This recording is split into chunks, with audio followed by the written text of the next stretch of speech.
Welcome to our channel. నేను మీ అవని. మనం కథలోకి వెళ్ళే ముందు మన ఛానల్ తప్పకుండా సబ్స్క్రైబ్ చేసుకోండి, అలాగే లైక్ చేయండి, తప్పకుండా షేర్ చేయండి. కథ ఎలా ఉందో వినేసి వెళ్ళిపోకుండా తప్పకుండా కామెంట్ చేయండి. కథలోకి వెళ్ళిపోదాం. డాన్ బావతో లవ్ పార్ట్ 4. ఆవిడ మౌర్యకు చెప్పి అక్కడి నుంచి వాళ్ళ ముగ్గురు వెళ్ళిపోయారు. ఆ తర్వాత మౌర్య తన బ్యాగ్లో ఉన్న బట్టలన్నీ అప్పటికే తన అత్తయ్య సెల్ఫ్స్లో అన్నీ సర్ది పెట్టడంతో ఐ లవ్ యూ అత్తయ్య అని తన అత్తయ్యకు మనసులోనే లవ్ యూ అండ్ థ్యాంక్స్ చెప్పుకుంటూ ఒక నైట్ డ్రెస్ తీసుకొని వేసుకుందాం అని అనుకుంది. కాస్త ఎందుకో నైట్ డ్రెస్లో కిందికి వెళ్ళాలి అంటే తనకు కొంచెం ఇబ్బందిగా అనిపించింది మౌర్యకు.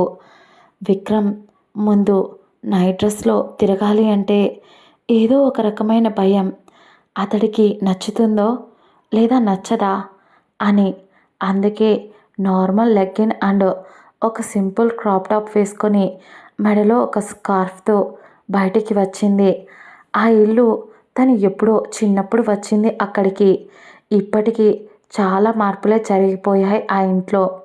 ఇంకా నిజం చెప్పాలంటే చాలా అంటే చాలా అందంగా చాలా మారిపోయింది ఈ ఇల్లు. తనకు తెలిసినంత వరకు ఈ ఐడియాలజీ, ఈ ఇల్లు ఇలా చేయించాలి, సారీ ఇలా కట్టించాలి అంటే అది తన బావ, తన మాన్స్టర్ గాడు మాత్రమే చేయగలడు. వాడికే కదా అన్ని టిమిటిములు ఉండేది అని అంటూ తిట్టుకుంటూ అక్కడ కూడా విక్రమ్ని తిట్టుకుంటూనే కిందికి అడుగులు వేసింది మౌర్య పాప. మెల్లగా స్టెప్స్ దిగుతూ వస్తూ ఉంటే ఇంట్లో ఉన్న పనివాళ్ళు మరియు మిగతా వాళ్ళంతా తన వైపు చూసి నోరెళ్ళ పెట్టారు. మామూలుగానే మన మౌర్య పాప చాలా అందంగా ఉంటుంది, ఎవరైనా ముట్టుకుంటే మాసిపోయేంత. అలాంటిది ఈరోజు ఎందుకో తెలియదు కుసింత మేకప్ ఎక్కువగానే వేసింది ఫేస్కి. దాంతో ఇంకా వెలిగిపోతూ కనిపించింది. తన మొహం పొడవుగా ఉండే తన హెయిర్ లీవ్ చేసి క్లిప్ పెట్టి వదిలేసింది. మొహానికి జస్ట్ బ్లాక్ కలర్ స్టిక్కర్ పెట్టి మెడలో సింపుల్ చైన్ వేసి సింపుల్గా ఉన్న హైలైట్గా కనిపించే లుక్తో కిందికి దిగుతూ ఉంటే పని వాళ్ళందరూ ఆమె వైపు చూస్తూ అలా ఉండిపోయారు.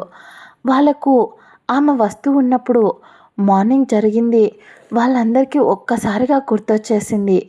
మౌర్య రైల్వే స్టేషన్లో కళ్ళు తిరిగి పడిపోతే ఆమెను విక్రమ్ అతని చేతులతో ఎత్తుకొని ఏ ఎక్స్ప్రెషన్ లేకుండా ఆమెను అలాగే ఎత్తుకొని కార్లో కూడా కింద దించకుండా అలాగే అతని 2 చేతుల్లో ఎత్తుకొని ఆమెను గుండెలకు హత్తుకొని కళ్ళు మూసుకొని అలాగే ఉండిపోయాడు విక్రమ్. ఆ తర్వాత అతడే ఆమెను ఇంట్లోకి తీసుకొని అతని 2 చేతులతో చాలా సున్నితంగా తీసుకొని వచ్చాడు. అలా తీసుకొని వస్తున్నప్పుడే ఇంట్లో వాళ్ళంతా ఆశ్చర్యంగా వాళ్ళ వైపు చూశారు. ఎందుకంటే అసలు విక్రమ్ ఎన్ని రోజుల్లో ఒక అమ్మాయితో కూడా క్లోజ్గా చనువుగా ఉంది లేదు. అక్కడ అతడు చిన్నప్పటి నుంచి పనిచేసే వాళ్ళు కూడా ఉన్నారు. వాళ్ళకు కూడా ఇలా ఒక అమ్మాయిని ఎత్తుకొని రావడం చూసి చాలా ఆశ్చర్యంగా అనిపించింది. అతడి చేతికి ఏదో అమూల్యమైన వజ్రం, ఏదో అమూల్యమైనది ఏదో దొరికినట్టు అంతే జాగ్రత్తగా ఎత్తుకొని తీసుకొస్తూ ఉన్నాడు. ఆమెను మురిపంగా చూసుకుంటూ విక్రమ్ అలా తీసుకొస్తూ ఉంటే విక్రమ్ వాళ్ళ అమ్మగారు అది చూసి కొంచెం టెన్షన్ పడి ఏమైందిరా అని అడగాలి అనుకున్నారు. కానీ వాళ్ళ వెనకే వచ్చిన అఖిల్ వాళ్ళ అమ్మ అడిగేలోపు దగ్గరుండి జరిగింది మొత్తం పూసకొచ్చినట్టు చెప్పాడు అఖిల్. ఆవిడ కొంచెం బాధపడినా ఇంకొంచెం తన కొడుకు చేసింది మంచి పనే కాబట్టి సైలెంట్గా ఉండిపోయింది ఆవిడ. కానీ ఆవిడకు ఏదో ఆలోచన వచ్చి ఇప్పుడు అది భయపడి పడిపోయింది కదా, అక్కి వాడి మీద ఉన్న కోపం ఇంకా ఎక్కువ అవుతుందేమో అని ఆవిడ భయపడుతూ ఉంటే అవునమ్మా అవునవును, అసలు నీ కోడలికి నీ కొడుకంటే ఇప్పుడు మాత్రం వల్లమాలిన ప్రేమ మరి అంత లేదు. అక్కడ వచ్చిన దగ్గర నుంచి విక్రమన్నయ్య పేరెత్తి మరీ తిడుతుంది అది అని వెటకారంగా అన్నాడు అఖిల్. ఆవిడ కొంచెం డల్గా ఫేస్ పెట్టి, దాని మనసు చాలా సున్నితమైనదిరా. పైకి అది అలా ఘాటుగా మాట్లాడుతుంది, కానీ చాలా సున్నితమైన మనసు, చాలా మంచి అమ్మాయి. పైగా మీ అన్నయ్య అంటే దానికి నిజంగానే చాలా ఇష్టం అఖిల్. కానీ ఆ ఇష్టం, వాళ్ళ అమ్మ మీద ఉండే కోపం, రెండింటి మధ్య అది ఒక గోడను కట్టడం వల్ల అక్కడే ఆగిపోయింది. ఎప్పుడైతే ఆ తల్లి చేసిన త్యాగం దీనికి తెలుస్తుందో ఆ క్షణం అది చాలా బాధపడాల్సి వస్తుంది అని ఆవిడ బాధపడుతూ ఉంటే, అఖిల్, అమ్మా అమ్మా, నేను నువ్వు బాధపడ్డం చూడలేనని నీకు తెలుసు కదా. ఇప్పుడేంటి, నీ కొడుకు కొడలు అన్నావు, వచ్చేసింది కదా. వెళ్ళి ఆ మహారాణికి ఆల్రెడీ ప్రిపరేషన్ అన్నీ మొదలుపెట్టేసింటావు కదా. దాన్ని కుంభకర్ణుని చెల్లెలా మేపడానికి అదేదో చేసుకోపో అరేంజ్మెంట్స్ అంటూ వాళ్ళ అమ్మను నవ్వించాడు అఖిల్.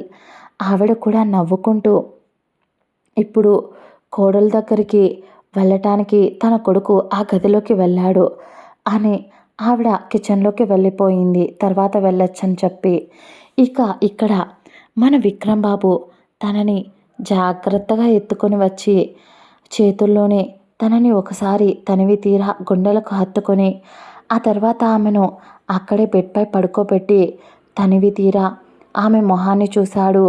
బుచ్చి కుక్కపిల్లల భయంతో స్పృహ తప్పి పడిపోయిన తన మొహాన్ని చూస్తూ పైకి దీని నోటిదూల పైకి మాత్రమే సీలురా కాసిలా నోరేసుకొని పడిపోతుంది, కానీ నా ముందు మాత్రం చిన్న చిట్టెలుకలా ఏం యాక్టింగ్ చేస్తుందో అని ఆమె మొహాన పడుతున్న కురులను పక్కకి జరిపి ఆమెకు నుదురుపై చెమట పట్టడంతో ఏసీ అడ్జస్ట్ చేసి, రాక్షసి, ఎన్ని రోజులు పట్టిందా ఇక్కడికి రావడానికి? అప్పుడంటే నీది చిన్న వయసు కదే, ఇప్పుడేం మేడం గారికి మెచ్యూరిటీ వచ్చింది కదా. మేడం గారు ఏజ్తో పాటు అన్నీ బాగానే పెరిగాయి అని అంటూ, అసలు నా వెంట ఎంతమంది పడుతున్నారో తెలుసా? కానీ ఎవరిని చూడకుండా కేవలం నీ కోసం మడి కట్టుకొని నీ కోసం మాత్రమే ఎదురు చూస్తున్నా. అయినా నీ పొగరుంటుంది చూడు, దాన్ని చూసే పడిపోయానే నేను. రోజు రోజుకి నీ పొగరు, నీ యాటిట్యూడ్ పెరుగుతూ ఇంత అందంగా ఎలా తయారయ్యావు మౌర్య? నీపై ఉన్న నా ప్రేమ కూడా అంతే పెరిగింది అని అనుకుంటూ, పిచ్చిదానా, ఎవరు చెప్పారే నేను నిన్ను పట్టించుకోవడం లేదని? మేడం గారికి కొంచెం తిక్క ఎక్కువ కదా, అందుకోసమని ఆ మాత్రం బట్టు చేయకపోతే నా నా నెత్తినెక్కి డాన్స్ వేస్తావు. అయినా ఇప్పటికైనా అత్తయ్యతో నువ్వు బాగుంటే అత్తయ్య చాలా సంతోషపడేది. మామయ్య వచ్చేటప్పుడు కూడా అత్తయ్య నువ్వు ఎంతో ప్రేమగా బయలుదేరుతున్నావని చెప్పి, నీకోసమని చెప్పి చాలా రకాల పిండి వంటలు చేస్తే ఒక్కటి కూడా తీసుకొచ్చుకోకుండా ఆవిడ చేసినది నాకేం వద్దు అని బాధపెట్టి వచ్చేసావు కదే. ఆవిడ నీ కోసం ఏం కోల్పోయిందో, ఏం వదిలేసుకుందో తెలిసే రోజు చాలా రోజులు లేదు. నువ్వు ఆ తర్వాత చాలా రిగ్రెట్ అవుతావు. అంతవరకు నువ్వు అత్తయ్యకు దగ్గరయ్యే వరకు నేను నీకు దూరంగానే ఉండాలి అని ఫిక్స్ అయ్యాను మౌర్య. నీ సంతోషం నాలోనే ఉంది, నాకు ఆ విషయం తెలుసు. నేను నీ దగ్గరగా ఉంటే నీకు ఇంకా హ్యాపీగా ఉంటుంది. అలాంటప్పుడు నీకు అత్తయ్యతో పనేముంది చెప్పు? అత్తయ్యను ఇంకా బాధ పెడతావు. కాబట్టి let's begin the game baby అని చెప్పేసి నిద్రపోతున్న ఆమె నుదురుపై మళ్ళీ ప్రేమగా ముద్దు పెట్టి ఆమెను ఒకసారి తనివి తీరా చూసుకొని అక్కడి నుంచి వెళ్ళిపోయాడు విక్రమ్. పాస్ట్లో నుంచి ప్రజెంట్కి వచ్చేస్తే అలా మౌర్య కిందికి నడుచుకుంటూ వస్తూ ఉంటే విక్రమ్ ఎత్తుకొని తీసుకెళ్ళింది అక్కడున్న వాళ్ళందరికీ గుర్తొస్తూ ఉంటే ఒక్కరు కూడా దాని గురించి మాట్లాడే ధైర్యం మాత్రం పైకి చెయ్యలేదు. ఆమె అలా కిందికి వచ్చి డైనింగ్ టేబుల్ దగ్గర తన అత్తయ్య తన కోసం ఏదో ప్రిపేర్ చేస్తూ పని చేస్తూ ఉంటే ఆవిడ మెడ చుట్టూ చేతులు వేసి వెనక నుంచి హక్ చేసుకొని అత్తయ్య ఏం చేసావు నా కోసం అని ఎక్సైట్ అవుతూ అడిగింది మౌర్య. దాంతో ఆవిడ కూడా నవ్వుతూ నీకు ఇష్టం అని చెప్పి లెగ్ పీస్ చేశానే, చాలా స్పైసీగా, ఇంకా ఇది చూడు నీకోసం అని చెప్పి మీ మామయ్య రొయ్యలు తెప్పించారు, దాంతో కర్రీ కూడా చేయించా, చాలా బాగుంటుందిరా, అలాగే బిర్యానీ చేయించా, చాలా ఐటమ్స్ చేయించా, నీకు ఐస్ క్రీమ్ అంటే ఇష్టం కదా, ఐస్ క్రీమ్ కూడా తెప్పించా, నీకు ఇష్టమైన చాక్లెట్ ఫ్లేవర్ అని ఆవిడ చెప్తూ ఉంటే ఇంత పిచ్చా నేనంటే నీకు అని అంటూ ఉండగానే అఖిల్ అక్కడికి వచ్చి మమ్మీ అన్నీ దానికోసమేనా, నా కోసం ఏం లేదా అంటూ ఉడుక్కుంటూ అడిగాడు. మౌర్య పాప అఖిల్ వైపు నాలుకను మడిచి చూపిస్తూ వెక్కిరిస్తూ ఆట పట్టించింది. నీకేం లేదు పోబే, మా అత్తయ్య నా కోసం మాత్రమే చేస్తుంది అంటూ మాట్లాడుతూ ఉంది. కాస్త అప్పటిదాకా మొహంలో ఉన్న నవ్వు ఒక్కసారిగా మాయమైపోయింది. ఎందుకంటే అప్పుడే ఆఫీస్ నుంచి విక్రమ్ ఇంట్లోకి ఎంటర్ అయ్యాడు. విక్రమ్ చూడగానే పాప గుండెల్లో అలజడి. విక్రమ్ ఇంట్లోకి ఎంటర్ అయినప్పుడే మౌర్య వైపు ఒక లుక్ వేశాడనమాట. ఆమె అఖిల్తో మాట్లాడుతూ ఉండడం చూసి అలా చూస్తూ ముందుకు అడుగులు వేస్తూ ఉన్నాడు. ఒక్కసారిగా అతని వైపు ఆమె చూసేసరికి అప్పటిదాకా అతడి మొహంలో ఒక ఎక్స్ప్రెషన్ కనిపించింది, ఒక చిన్న చిరునవ్వు కనిపించింది. కానీ ఇప్పుడు ఆమె చూసేసరికి అదేదో ఒక రకమైన కోపం, ఒక రకమైన ద్వేషం అన్నీ ఆమెకు కనిపిస్తూ ఉంటే ఆమెకు గుండెల్లో ఎవరో రంపంతో కోస్తున్న ఫీలింగ్ వచ్చింది. విక్రమ్ ఆమె వైపు నుంచి ముందుకు మొహం తిప్పి అడుగులు వేస్తూ ఉంటే అప్పుడే విక్రమ్ అమ్మగారు నాన్నని విక్రమ్ నాన్న వచ్చేసావా, త్వరగా రా నాన్న, ఫ్రెష్ అయ్యి డిన్నర్ రెడీగా ఉంది, తిందాం అని ఆవిడ చెప్పేసరికి వస్తున్నామా అంటూ ముందుకు అడుగులు వేస్తూ అక్కడి నుంచి త్వరగా వెళ్ళిపోయాడు విక్రమ్. ఒక్క క్షణం మౌర్య తన గుండెపై చెయ్యి వేసుకొని బ్రతికిపోయాను, డెవిల్ అయితే వెళ్ళిపోయాడు, అమ్మయ్య అనుకుంటూ కొంచెం ప్రశాంతపడింది.